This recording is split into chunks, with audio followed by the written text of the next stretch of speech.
Okay, so we're still on this trailer at the moment. It's coming along okay, and although my angle grinder's just decided to pack up the small one, which is annoying. I've been using the big one to cut them, and then the small one just to shape them up for welding. But so at the moment I'm having to swap discs every time I want to do a little bit of grinding, so I'm going to go and get another one of them at the moment. But I'll show you what I've been doing. Okay, so here's the trailer at the moment. It's looking a lot better. I've put some, none of these cross members are welded or in position yet. And I'm going to get some, I think they're called tech screws or something. They've got a drill bit on the end, so with the wood, I can lay the wood long ways on it and then line these up and just drill and countersink them through, and it should go straight through that steel. That's the plan anyway. Hopefully that'll work. But the front's on. I've kept the old bits, as you can see. They weren't overly straight up in the air, but I think it's okay. It's how it was anyway, with the new bits on there. So it should be good. Now, what have we got in here? Because it's after time, if you keep farming for ages, you just keep buying stuff. And because you're not like a business that packs up every few years, you tend to accumulate a lot of gear. Now, this engine hoist here, that is a fantastic bit of equipment. I got that at a farm sale about 25 years ago. For £100. It was the best £100 I ever paid. The ones now, they seem to be made out of this sort of thin box, and I'm sure they can take a ton, but they don't. I wouldn't trust them with a ton. But this thing is built like a tank. I think it's made in Leeds. But that is fantastic, and the control on it is great. And you can wheel. I've had engines and gearboxes out of tractors with it. That is a really cool bit of equipment. Then I gained this from my wife's granddad when he died. He'd been an agricultural engineer somewhere, I think, and he'd got loads of good stuff in here, and a lot of this stuff is all brittle as well, so it's good, really good gear. So that's been very handy. Then, what else we got in the workshop? Oh, I recently bought that parts washer. I haven't really used it much, but I think it's handy when you get it.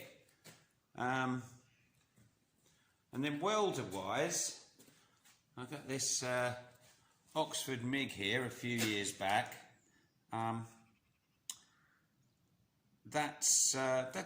I'm still sort of learning with it, I think. I probably have to watch a few more YouTube videos for some lessons on it. It's all right. As you can see, I'm getting better because that is not a bad weld. I won't show you some of the others because they look terrible. And that's my old MIG, arc, which farmers like arc because you haven't got to clean much up. It doesn't matter if it's rusty or anything, you just blitz through it with a 4mm rod, which is great. And then my most recent purchase is this little inverter welder, which I haven't hardly used yet. That's more for if I'm,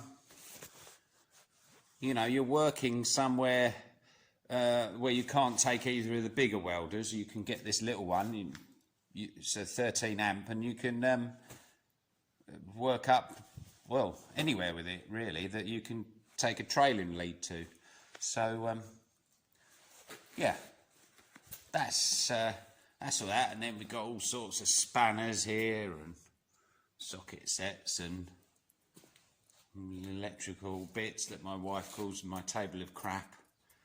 But anyway, so we've got quite a lot of things in the workshop, and the pullers over here, and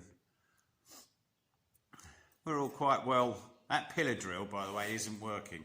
Someone dropped that off here. I could do with a nice pillar drill. which this isn't at the minute. Yeah, I think someone was getting rid of it, and they said, "Oh, do you want it? It does. We're not sure if it works." So I shall have a look at that at some point, and if it works, I'll bolt it to the floor, and if it doesn't, I'll take it to the scrapyard. Either way, that's fine. But if it goes, that'll be a nice pillar drawer. It's really heavily made. In fact, it's so heavily made, I had to put it in with the telehandler because I couldn't lift it. And there's the workshop compressor, which is a relatively small one, but we've actually had that quite a long, like nearly 40 years now, so that's all right. Okay, so I've now got to go. Now my angle grinder's packed up, I've got to go and get another little angle grinder. So I'll go and do that now, and then we can do some welding. And then turn this upside down with the telehandler and weld underneath it, because I'm not very good at uphill welding. Okay. Right, so I've now cut all these cross members and welded them all to the frame. I really am starting to get the hang of this MIG. I haven't done much MIG welding, but that doesn't look too bad to me. So they're all in, apart from this front one, which I've got to cut about a bit. I mean, I thought I was being clever putting this here, cutting a 45. But because I've cut a 45 and not put this bit on top of this, that's now the wrong height here. So I need to slice a little bit off the bottom of this, just so it sits down on this edge. Otherwise, it will sit wrong or put everything under strain. Other than that, it don't look too bad. And once I've done that, I can flip it over and work on the underside, which I've got a few bits to do under there. Okay, so this is all welded now. I flipped it over and welded all these cross members on. I've put rope hooks on, they're all fitted. They didn't send as many as I wanted, so I've had to order a few more for putting on the backs here, but the ones that are underneath are all done. And I've redone some of my dodgy welding at the front. So I've redone this bit there and a bit there and a couple of other places, and that's all good now. I'm happy with that. So I thought, right, I'll get the sides and see what happens with those. And that wasn't too handy. They're numbered, sort of thing. I don't know if you can see, I remembered this. They've got, that's side number 4, and the other side was number 1, and they sort of, there was a 1, it's obviously just done with the chisel, and there was a 1 in the front here, in the Peter wood on the front, and that corresponds, because obviously these are at either end, so you could have worked it out anyway, because this definitely finished, you know, next to the front, and so did the 1 on the other side.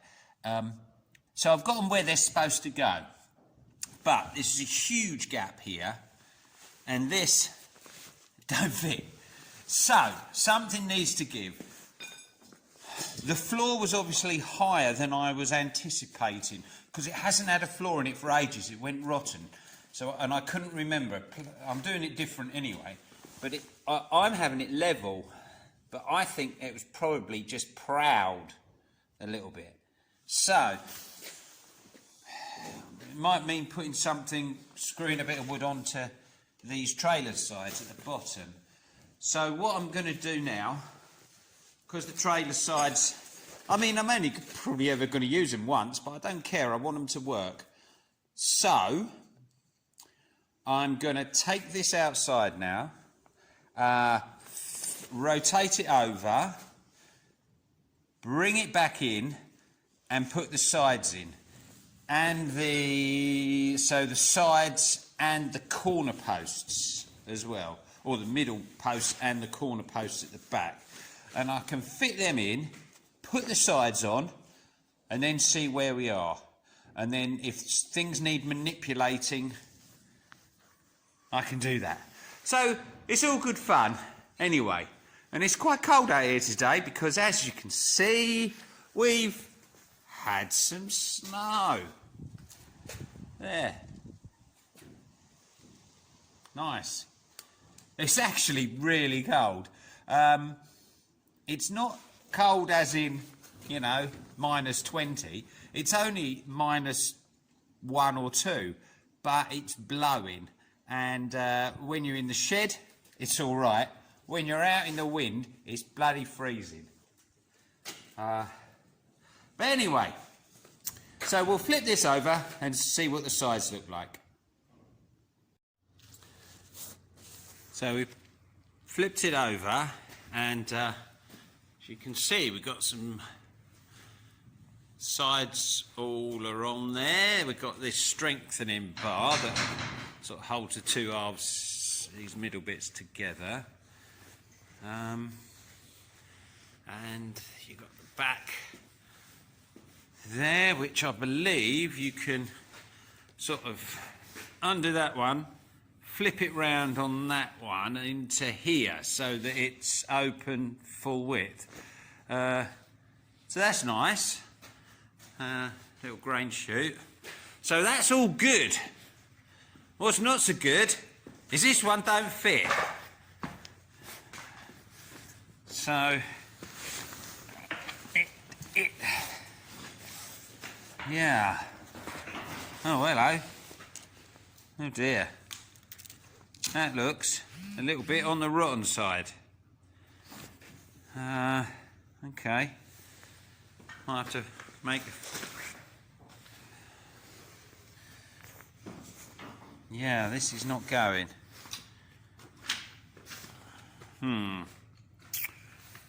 Right, well, we're going to have to try bending something. Yeah. It's all welded up now. Do I bend something or do I lose a bit of wood? Don't know. Okay, I'll have a think about it.